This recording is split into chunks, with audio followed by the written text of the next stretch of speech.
Жалғызсырай Астанада аутизм диагнозы бар балалар арасында вело жарыс өтті. Шараға 5 жастан 20 жасқа дейінгі 77 бала қатысқан. Жас ерекшелігіне сай қатысушылар 500 метрден 1 километрге дейін 2 немесе 4 айналым жасады. Уақыты есептеліп, жеңімпаздар анықталды. Осымен 3-ші рет ұйымдастырылып отырған шара дәстүрлі түрде жалғасын таппақ. Себебі велоспорт ерекше балалардың дамуына оң әсерін тигізеді дейді мамандар.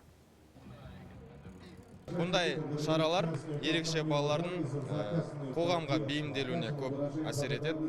Жарыстардан кейін балаларда спорттық мінез қалыптасады, және де бір-бірімен бәсекелесу.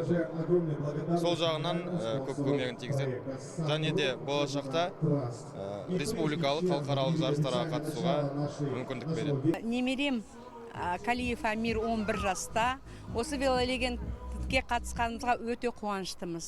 Жетекшілер, неше адам бәрі өзінің баласындай қарайды, көмектеседі. Балаларымыз содан бері, бір жылдан бері өзгеріп кетті.